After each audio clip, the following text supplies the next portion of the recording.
पूरी दुनिया में सबसे ज़्यादा केसेस डायबिटीज के हमारे देश इंडिया में हैं। That's why India is world capital of diabetes. मतलब कि हमारे देश में डायबिटीज के इतने ज़्यादा केसेस हैं कि इसको कैपिटल ऑफ डायबिटीज बना दिया गया है। 2007 में इंडिया में 40.9 मिलियन केसेस थे डायबिटीज़ के, और जो कि 10 सालों के बाद ऑलमोस्ट डबल से थोड़े से कम हो गए हैं। 2007 में ये केसेस 72.9 मिलियन केसेस हो गए हैं। MD diabetes speciality centre and Madras diabetic research foundation की एक रिसर्च हुई है। इस रिसर्च में पता चला है कि डायबिटीज़ इंडिया में एपिडेमिक क्यों बनता जा रहा है। तो इसमें कुछ फैक्टर्स, कुछ कारण हैं जिसकी वजह से इंडिया में डायबिटीज़ एक मेजर हेल्थ प्रॉब्लम बनती जा रही है। Increase central obesity. Central obesity क्या होती है? जब पेट के चारों तरफ चर्बी जम जाती है, मतलब कमर के आसपास मोटापा बढ़ जाता है, तो इस तरह की ओबेसिटी को सेंट्रल ओबेसिटी कहते हैं। इसका सबसे पहला कारण हमारा गलत खान पान है। जिस तरह से हमने अपने देसी इंडियन खाने को छोड़ के हमने वेस्टर्न कल्चर को फॉलो करना शुरू कर दिया है। हम अपने नाश्ते में, लंच में बाहर का खाना खाने लगे हैं। पैकेट बंद खाना, रेडीमेड फूड होता है, उसको अपनाने लगे हैं। इसकी वजह से वेट गेन की समस्या खड़ी होती जा रही है। तो ये सेंट्रल ओबेसिटी आजकल छोटे छोटे बच्चों में भी देखी जाने लगी है। आज से 40 साल पहले जब हम स्कूल जाते थे तो मेरे स्कूल में कोई भी बच्चा मोटा नहीं होता था, लेकिन आज जब मैं अपने 35 से 40 साल बाद जब मैं अपने बच्चों के किड्स के स्कूल में देखती हूँ तो उसकी क्लास में हर 10वां बच्चा मोटा दिखाई देता है। तो ये जो सेंट्रल ओबेसिटी है, मोटापा है, छोटे छोटे बच्चों में भी देखने को मिलता है। तो इसकी वजह से डायबिटीज़ के केसेस यंग एज में भी दिखाई दे रहे हैं। सेकेंड नंबर पे high fat high sugar diet. हम इंडियंस को मीठे खाने का तो ऑब्सेशन ही है। कोई भी ओकेजन हो, कोई भी पार्टी हो, खाने के बाद हम मीठा खाते हैं। कोई पार्टी हो तो मीठा, मैरिज है तो मीठा, बर्थडे सेलिब्रेशन है तो केक काट के मीठा खाएंगे। तो हर त्यौहार में हम, हर फेस्टिवल में जो हैप्पीनेस है उसको हम मीठे से जोड़ देते हैं। और इस मीठे की डिमांड को पूरा करने के लिए आजकल हम वाइट शुगर इस्तेमाल करने लगे हैं। ट्रेडिशनली हम इंडियन मीठे के लिए गुड़ और खांड खाते थे, लेकिन जब हमारे देश में अंग्रेज आए 19वीं सेंचुरी के एंड में तो इन्होंने वाइट शुगर की प्रोसेसिंग शुरू कर दी। बहुत सारी शुगर केन फैक्ट्रियाँ लग गई जिसमें शुगर केन को प्रोसेस करके वाइट शुगर बनाने लगे, सफ़ेद चीनी का इस्तेमाल करने लगे। और इसकी प्रोसेसिंग में बहुत सारे केमिकल्स डाले जाते हैं जिसकी वजह से शुगर केन में जितने भी न्यूट्रिशन होते हैं वो सारे खत्म हो जाते हैं। जैसे गुड़ में न्यूट्रिशन जो होता था, आयरन होता था, मिनरल्स होते थे, पोटेशियम होता था, मैग्नीशियम होता था, प्रोटीन होता था, फाइबर होता था।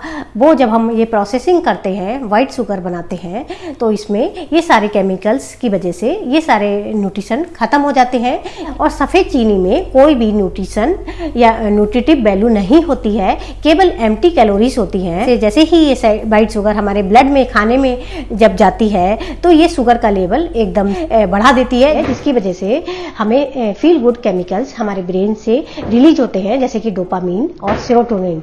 इसकी वजह से हमारा एनर्जी बूस्ट होता है और हमें कुछ टाइम के लिए अच्छा लगता है। लेकिन ये शुगर हमारे शरीर में क्रेविंग पैदा करती है और हमें बार बार खाने का मन करता है। इसकी वजह से हम शुगर को एडिक्ट हो जाते हैं और ये शुगर हमें अपना आदी बना लेती है और ये हमारी बॉडी में बहुत ज़्यादा नुकसान करती है। जितने भी रेडीमेड फूड्स बाजार में मिलते हैं, मार्केट में जितने मिलते हैं, उन सब में इस वाइट शुगर का इस्तेमाल होता है, जिसमें कि केवल एम्प्टी कैलोरीज होती है, इसमें कोई भी न्यूट्रिशन नहीं होता है। टाइम्स ऑफ इंडिया की एक रिसर्च में बताया गया है जो 17 जनवरी 2021 में पब्लिश हुई थी। जो हाई ग्लाइसेमिक वाले फूड होते हैं, जो सिंपल कार्बोहाइड्रेट होते हैं, जो हमारी बॉडी में जाके ग्लूकोज बढ़ा देते हैं, उससे टाइप 2 डायबिटीज का खतरा बना रहता है। हाई ग्लाइसेमिक इंडेक्स वाले फूड जैसे कि कॉर्नफ्लेक्स, चोकोज हमें अपने डाइट में एक्सक्लूड करना है। तो डायबिटिक पेशेंट को लो ग्लाइसेमिक इंडेक्स वाले फूड जैसे कि कॉम्प्लेक्स कार्बोहाइड्रेट अपनी डाइट में इंक्लूड करना चाहिए। Number 3, insulin resistance. Indians have a greater degree of insulin resistance as compare to European. इसका क्या मतलब हुआ कि हमारे जो सेल्स में इंसुलिन को रिस्पॉन्ड करना चाहिए वो सेल्स प्रॉपरली इंसुलिन को रिएक्ट नहीं कर पाती हैं, रिस्पॉन्ड नहीं कर पाती हैं। पैंक्रियाज इंसुलिन तो सीक्रेट करता है लेकिन उस इंसुलिन को हम इस्तेमाल नहीं कर पाते हैं, मतलब सेल्स में उसके लिए कुछ डिफेक्ट पैदा हो जाता है जिसकी वजह से इंसुलिन अपना कार्य नहीं कर पाती है। इंसुलिन का क्या काम है? इंसुलिन ब्लड के शुगर को कम करता है, ग्लूकोज लेवल को कम करता है, तो इंसुलिन अपना कार्य नहीं कर पाता है तो हमारी बॉडी में खाना खाने के बाद शुगर एकदम से बढ़ जाती है। इसकी वजह से डायबिटीज मेलाइटस की कंडीशन पैदा हो जाती है। इसके लिए कुछ हमारे इंडियंस की जीन्स ही रिस्पॉन्सिबल होती है और इस जेनेटिक फैक्टर को तो हम कुछ ज्यादा चेंज नहीं कर सकते, लेकिन जो कुछ इन्वायरमेंटल फैक्टर है जिसकी वजह से डायबिटीज का खतरा बढ़ता जा रहा है उसको हम अपने कंट्रोल में ले सकते हैं। 4th number, environmental factor with urbanisation.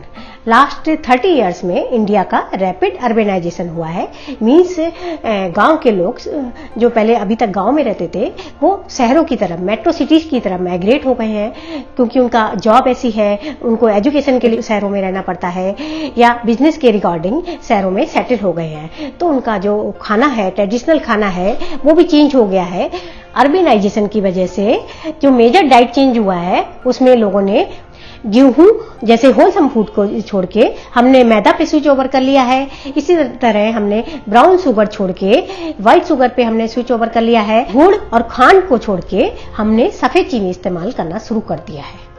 School के बच्चे तो पिज्जा, बर्गर, चाउमीन, चिप्स खाना ही पसंद करते हैं जिसमें refined floor, saturated fatty acid, salt, sugar, minerals और प्रिजर्वेटिव की मात्रा बहुत हाई होती है। इसके खाने से ही देश में डायबिटीज, शुगर की बीमारी बढ़ती जा रही है। अगर आपको मेरे इस वीडियो से थोड़ी सी भी जानकारी मिलती है तो आप इसको लाइक एंड शेयर कर लीजिएगा। Thanks for watching. Stay healthy, stay safe.